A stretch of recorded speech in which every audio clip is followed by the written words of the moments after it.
negara hukum menempatkan hukum sebagai rujukan utama untuk memastikan hadir rasa keadilan, memberikan kebermanfaatan, dan memberikan kepastian kepada semua. Ini harus dipegang teguh oleh pemegang kekuasaan, baik yang di puncak dan seluruh jajaran. Tapi apa yang terjadi? Banyak aturan ditekuk sesuai dengan kepentingan yang sedang memegang kekuasaan. Apakah ini akan diteruskan? Kita paham, kita mengerti masih banyak kekurangan. Tetapi kita harus bersyukur di tengah dunia yang penuh tantangan ketidakpastian, di mana terjadi perang di mana-mana, di mana negara-negara begitu banyak yang terjadi perang saudara, kerusuhan, Indonesia masih aman, Indonesia masih damai, Indonesia masih terkendali, harga-harga masih terkendali, ekonomi untuk rakyat kita masih aman. Karena apa? Karena kepemimpinan. Karena apa? Karena manajemen negara yang berhasil. Saudara-saudara, apakah di tengah 280 juta rakyat masa tidak ada kekurangan?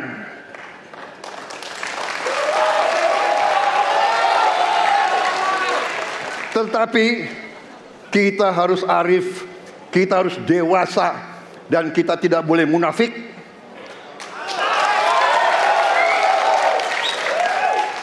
Pemimpin itu ingarso sung telodo, harus memberi contoh. Saudara-saudara sekalian, Prabowo Gibran, kita akan perbaiki yang harus diperbaiki. Kita akan tegakkan apa yang perlu ditegakkan. Dan kita bertekad memberantas korupsi sampai ke akar-akarnya. Memberantas korupsi sampai ke akar-akarnya. Semua ini bisa berjalan kalau kemudian pemerintahnya bersih. Pemerintahannya bisa akomodatif. Dan kita sikat korupsi itu tidak dengan kata-kata, dengan keseriusan. Pak Mahfud adalah mitra saya yang selama ini sebagai Menko mengeksekusi itu dengan baik. Kita akan lakukan itu. Kami mohon dukungan rakyat, perintahkan kami untuk mengerjakan itu. Kita akan langsung saja mengundang ketiga pasangan calon presiden dan wakil presiden nomor urut 1, 2, dan 3. Mengangkat tema hukum, HAM, pemerintahan, pemberantasan korupsi, dan penguatan demokrasi. Diskusi atau debat pertama Capres-Cawapres ini dipandu oleh dua moderator yakni Ardianto Wijaya dan Valerina Daniel dari TVRI dan berlangsung di kantor KPU RI Jakarta Pusat pada Selasa malam tanggal 12 Desember 2023. Acara debat Capres yang berdurasi waktu selama total 150 menit berlangsung selama 120 menit khusus debatnya dan terdapat 6 segmen dan 18 pertanyaan. Di antara segmen tersebut terdapat jeda iklan yang waktunya kurang lebih masing-masing 5 menit. Dari 18 pertanyaan dalam 6 segmen yang disusun oleh panelis itu, terdapat 3 pertanyaan yang disiapkan untuk masing-masing segmen dan masing-masing capres diberikan waktu 1 menit untuk saling menanggapi. Dan selanjutnya kita akan mengundang pasangan calon presiden dan wakil presiden nomor urut 2, Bapak Haji Prabowo Subianto dan Bapak Gibran Rakabuming Raka. Segmen 1 adalah penyampaian visi misi dan program kerja. Durasi yang diberikan untuk penyampaian visi misi dan program kerja ini adalah selama 4 menit.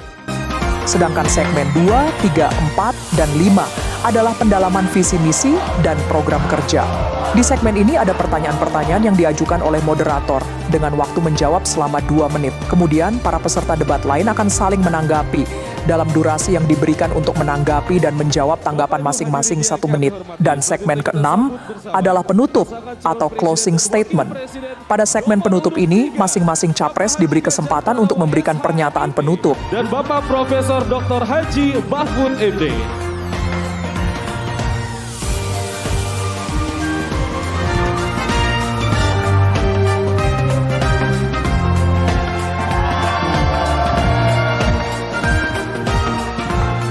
Berkenan kepada Bapak untuk bisa menempati tempat duduk yang telah ditentukan.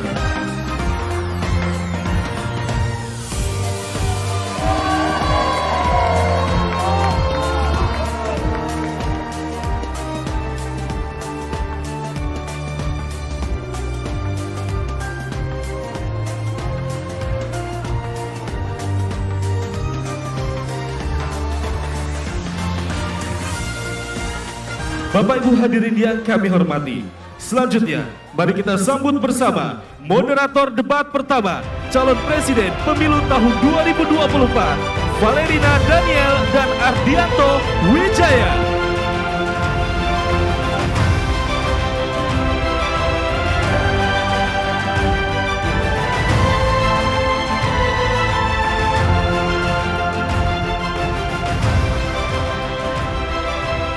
Baik, malam hari ini tentunya menjadi malam yang paling dinantikan oleh kita semua. Dan kita akan langsung mengawali debat pada malam hari ini dengan mendengarkan visi, misi, dan juga program kerja dari masing-masing calon presiden 2024. Dan kita akan langsung mulai dengan calon presiden nomor urut 1. Kami persilakan kepada Bapak Anies Baswedan untuk maju ke atas panggung dan menyampaikan visi misinya. Kami persilakan Pak Anies untuk segera menuju ke panggung utama. Pak Anies, waktu Bapak adalah 4 menit dimulai dari sekarang. Assalamualaikum warahmatullahi wabarakatuh. Selamat malam dan salam sejahtera untuk semuanya. Bismillahirrahmanirrahim. Negara hukum menempatkan hukum sebagai rujukan utama untuk memastikan hadir rasa keadilan, memberikan kebermanfaatan, dan memberikan kepastian kepada semua. Ini harus dipegang teguh oleh pemegang kekuasaan, baik yang di puncak dan seluruh jajaran. Tapi apa yang terjadi? Banyak aturan ditekuk sesuai dengan kepentingan yang sedang memegang kekuasaan. Apakah ini akan diteruskan? Tidak. Ini harus diubah. Ini harus dikembalikan.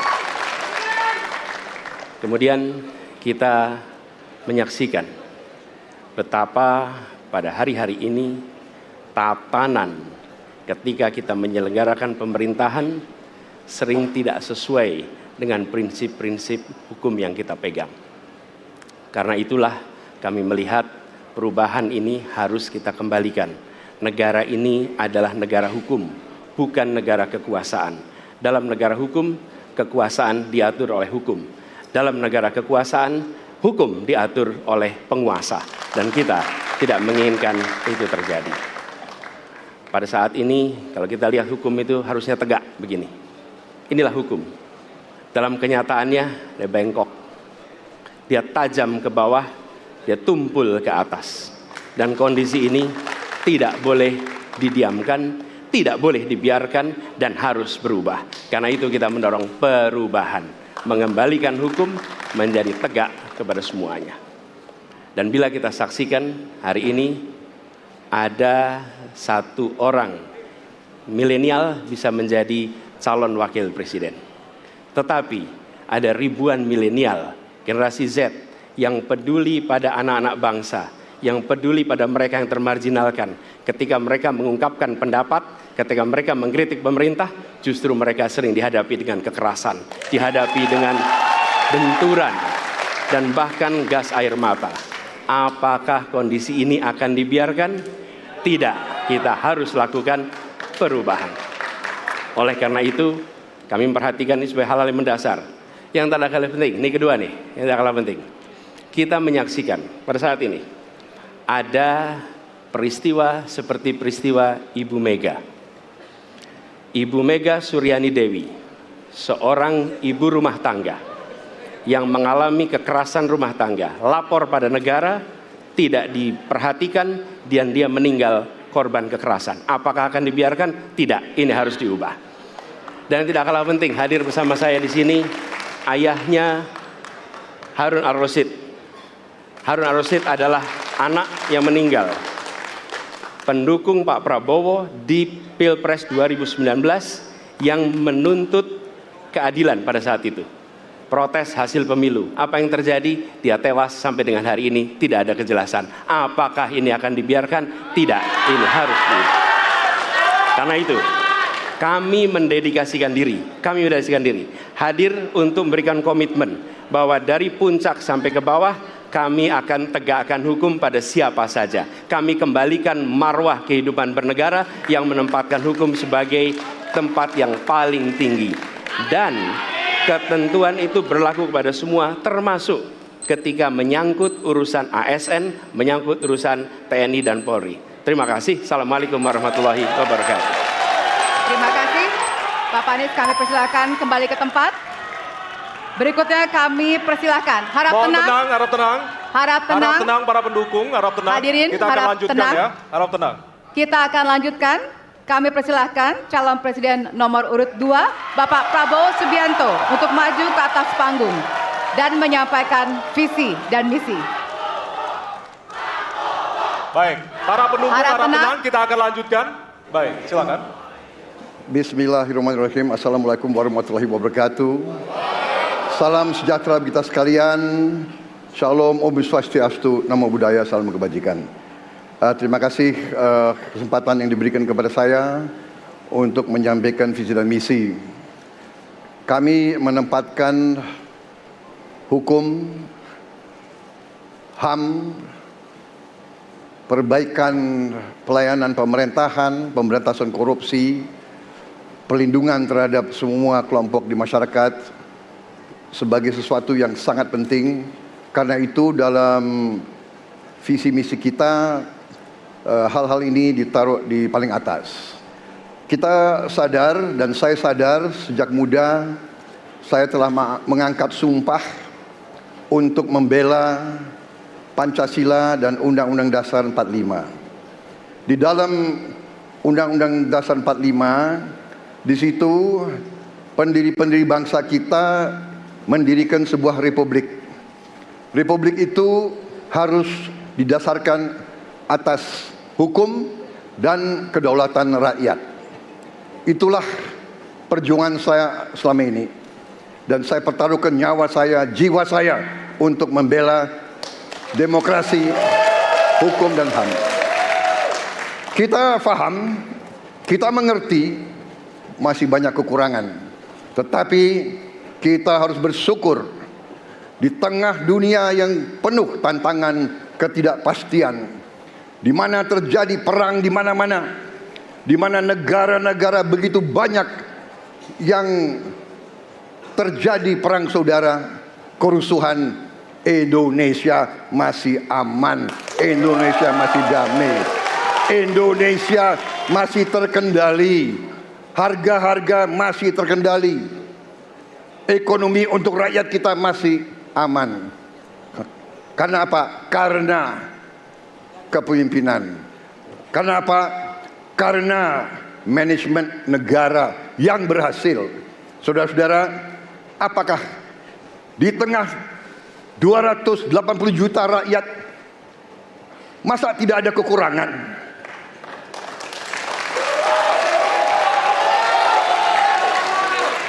Tetapi kita harus arif, kita harus dewasa, dan kita tidak boleh munafik.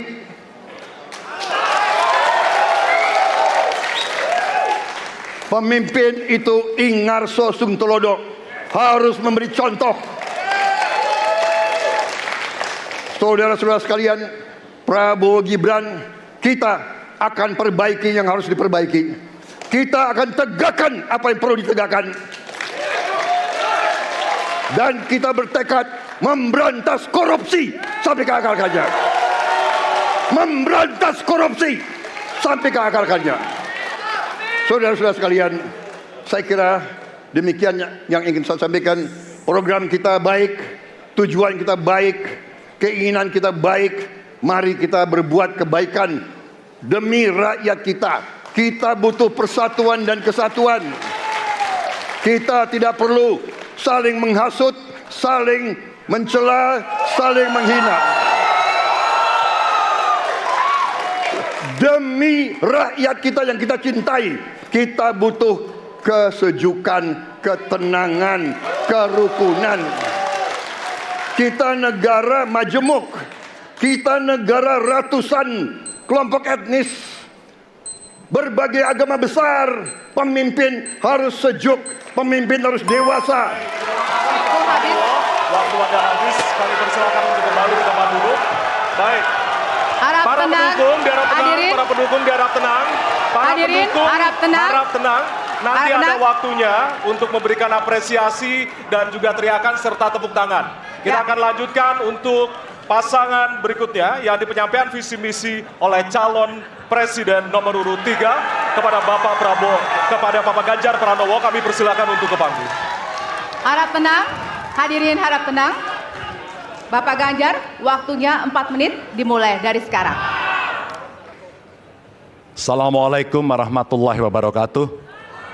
Selamat malam, salam sejahtera untuk kita semua. Om Swastiastu, Namo Buddhaya, Rahayu. Bapak Ibu yang sangat saya hormati, para hadirin pemirsa debat malam ini yang sangat saya muliakan. Saya dan Pak Mahfud mulai perjalanan pada saat pembukaan kampanye dari ujung timur Indonesia dan barat. Dari Sabang sampai Merauke. Hanya ingin mendengarkan dan ingin melihat secara langsung apa yang disampaikan oleh rakyat. Apa yang dirasakan oleh rakyat sehingga ketika kontestasi 5 tahunan ini berlangsung, harapan itu ada dan masuk dalam pikiran seorang pemimpin, satunya pikiran, perkataan, dan perbuatan. Ini sesuatu yang sungguh penting. Di Merauke kami menemukan pendeta, namanya Pak Leo. Dia harus menolong seorang ibu ingin melahirkan, karena tidak adanya fasilitas kesehatan. Dan dia belajar dari YouTube. Sesuatu hak kesehatan yang tidak bisa didapat. Maka kita sampaikan kepada Pendeta Leo, kami akan bangunkan itu, dan kami akan kerahkan seluruh Indonesia, bahwa satu desa, satu puskesmas atau pustu, dengan satu nakes yang ada. Pak Mahfud juga menyampaikan kepada para guru yang ada di Aceh, di Sabang sana. Ada juga guru agama di sana. Kita ingin membangun Indonesia yang hebat dengan SDM yang unggul. Tapi apakah kita sudah memperhatikan mereka? Tentu kemajuan yang selama ini ada mesti kita lakukan jauh lebih cepat, lebih satset, dan perhatian itu mesti diberikan. Dan itulah di sana kita memperhatikan nasib para guru termasuk guru agama. Insentif kepada mereka kita berikan agar mereka bisa mengajarkan budi pekerti yang luhur dengan moderasi agama yang ada. Bapak Ibu, cerita ini belum cukup. Saya berjalan ke NTT. Kami ketemu dengan masyarakat yang ada di sana. Pak Ganjar, kenapa kami anak muda tidak mudah mendapatkan akses pekerjaan? Padahal itu hak kami. Kenapa kemudian kami mendapatkan kesulitan untuk akses internet padahal kami butuh belajar? Tidak sama dengan yang di Jawa. Catatan inilah yang mendorong pikiran kami, internet gratis untuk para siswa yang sedang bersekolah. Agar mereka punya kesamaan dengan kita semua yang ada di Jawa ini. Kami bergeser lagi, kemudian ketemu kawan-kawan penyandang disabilitas di NTB. Betapa bahagianya saya karena ketemu dengan orang yang berjuang dengan keras agar dia bisa setara, dan pemerintah mesti perhatikan mereka untuk memberikan kesetaraan pada mereka itu.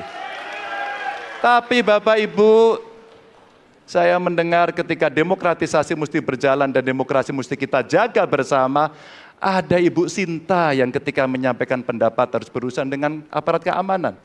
Ada Melki, ketua BEM, yang kemudian ibunya harus diperiksa. Maka yang seperti ini harus usai. Dan mereka bisa mendapatkan kebaikan-kebaikan kalau governance terjadi. Maka yang ada di Kalimantan kami temukan. Masyarakat Dayak, mereka suku-suku yang ada, libatkan dong kami agar kami bisa mendapatkan akses yang sama. Semua ini bisa berjalan kalau kemudian pemerintahnya bersih. Pemerintahannya bisa akomodatif. Dan kita sikat korupsi itu tidak dengan kata-kata, dengan keseriusan. Pak Mahfud adalah mitra saya yang selama ini sebagai Menko mengeksekusi itu dengan baik. Kita akan lakukan itu, kami mohon dukungan rakyat, perintahkan kami untuk mengerjakan itu. Terima kasih. Wassalamualaikum warahmatullahi wabarakatuh. Kami persilakan kembali ke tempat. Hadirin, hadirin harap tenang. Hadirin, baik. Hadirin harap tenang, kita akan lanjutkan acara. Baik. Kini saatnya baru kita akan sama-sama memberikan apresiasi tepuk tangan kepada seluruh calon presiden yang sudah menyampaikan visi misinya. Ya, usai jeda, kami akan memperdalam visi misi dari setiap calon presiden yang telah disampaikan tadi. Untuk itu tetaplah bersama kami di debat pertama Calon Presiden 2024.